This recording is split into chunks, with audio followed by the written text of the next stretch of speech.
Hi, parents. I'm so excited to talk to you guys this week because I think we have so many things to discuss, and I'm super excited to let you know one of the biggest things that I'm deciding to do in my class this week because I think that it's an important thing um, to touch on, and especially with all the topics that we're going through in class, I think that it's super important that we really sit down and digest this issue. And so, one of the first things that I want to talk to you about is computational thinking. And so, computational thinking um, is basically a fancy way of thinking as problem solvers, as designers of systems, and understanding human behavior by drawing concepts on the by drawing on the concepts fundamentals of computer science.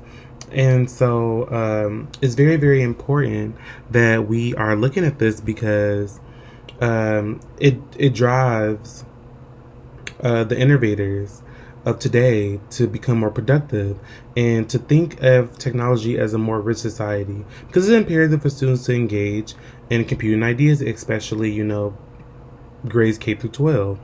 And so it's very, very important, like I mentioned every week, that the amount of the amount of technology that is being used today is super, super, super high.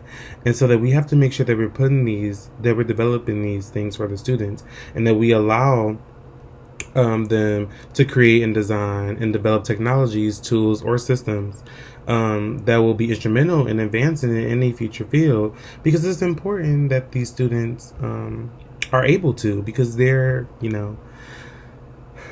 going to be the head of the future one day. And so one of the biggest things that I'm excited to talk to you about this week is that for the 12th grade class, my 12th grade class, I'm actually going to be doing a project with them.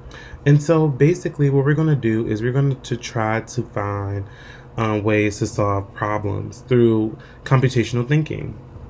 And so one of the biggest things with computational thinking is that there are five important steps that you have to take in order for doing this. So first is decomposition.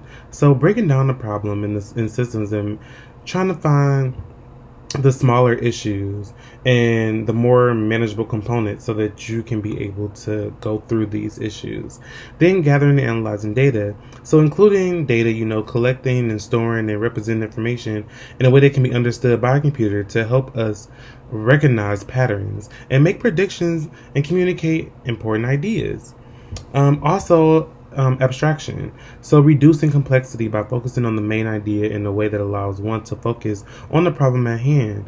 And so using these products and using these data gatherings and the small parts that you decompose, and basically trying to represent a new thing or a new system, or reframing a problem by hiding details that's irrelevant to the question.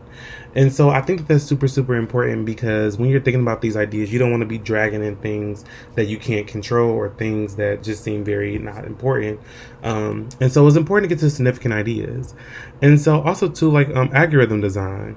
So processing step by step and precise instruction on ways to sequence and complete a task, especially for a computer. And so this project is definitely going to be super important, because I think that the students are going to enjoy doing what they're going to be doing once I explain in a second. And then also to thinking about it and regurgitating an idea of how computing impacts people in society. And so realizing, at the end when this project is finished and when they finish every bit of this project, reflecting on the idea of, how do people act? Do people act negatively? Do people use it for local or for national or for global levels? Do individuals use it in their communities? Do they behave properly in their communities when they're using these platforms? Do they use it for cultural reasons or social interactions? Or are they just simply using it to build new influences and new practices on a cultural basis? And so it is very, very important that we are thinking about these things, because I think that students should have a very clear mindset of what's going on and ways that they can improve their social media profile, their digital profile, their literacy as far as technology, and many other things.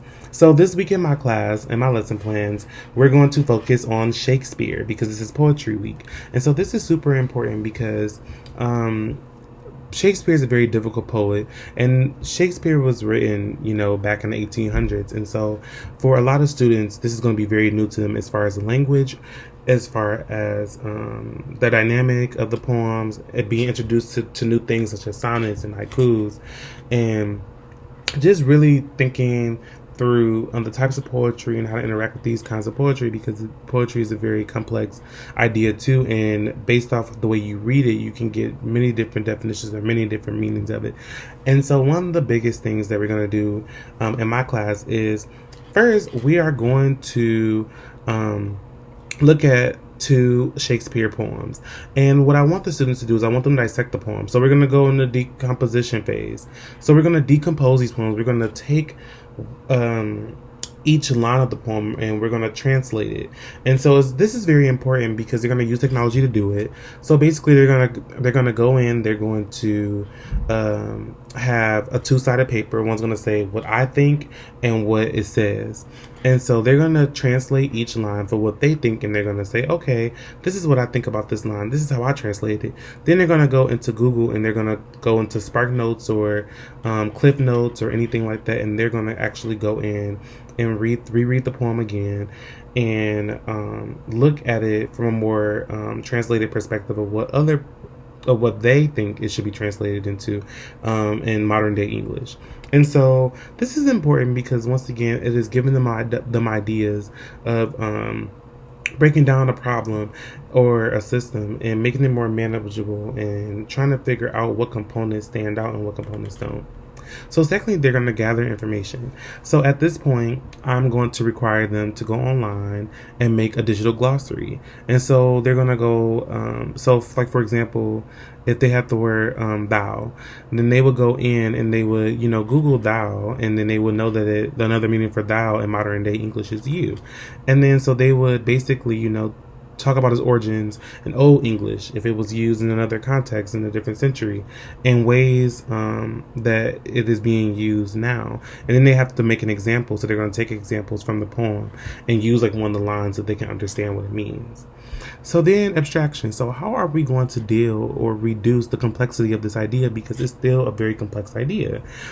Well, one of the big things is I'm going to implement a remix project this year.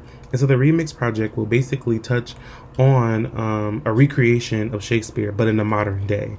So they would use one of the poems and they will reenact the scene. And so they can do this in a music video. They can do this as like some type of like social media blog. They can do it as like a parody or anything like that. And the goal is just to make sure that they understand it. And so they will have 5 minutes to show me. And so this is definitely important because they can use technology to build these videos and make these videos in order to make sure that they have a clear understanding of what this actually means and what it's actually doing, for them. And I think that with the gathering information and the decomposition of all the material, this is their time to show, okay, this is what I know and this is what I don't know. And so and that's why I'm also getting into the algorithm design, because now, they're still in the step-by-step process, and they have to realize they have to visualize what their videos are going to be like. And so they have to know whether or not the videos are going to be very, very, if they're going to touch on many different things. So for instance, the videos may be a music video. So you have to know, well, what words should they put? Are they going to rap the music video? Are they going to sing a song? Are they going to make up a song using like some of these words? Are they going to make like a mock play reenacting in a more modern day so it can be more funny and more joke and more parody-ish?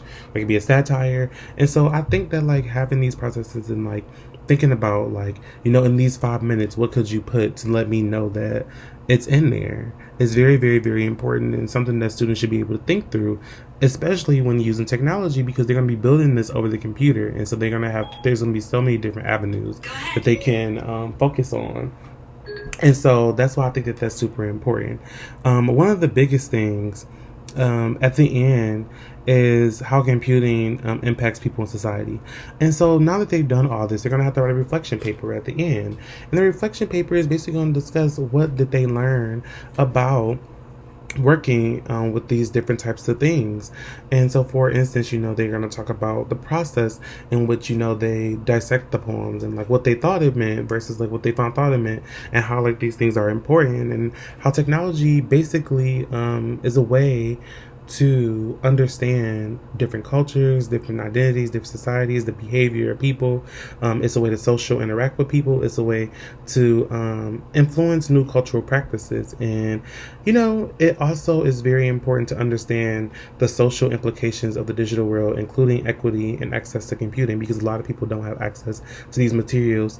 And, for my classroom, they will have access to computer labs and things like that, but a lot of other schools don't have funding, or even students that are reading these materials that are going to schools who are more advanced probably may not have the materials to actually look these things up using the computer so quickly. And so just to be able to have a portion where at the beginning they get to think on their own, and then realize that computing is so important and so essential, and by a click of a button you can have so many different resources and understandings. I think that it'll cause them to have a more grateful impact on life, on technology, and on the digital tech world. And so I just want to say thank you so much for taking the time out to listen to this talk today, because it's something that I'm excited to implement in the classroom, and it's something that I think in the end will benefit not only me, but it will benefit the student at the end of the day. So thank you so much, and I can't wait to let you guys know how it all went in the end.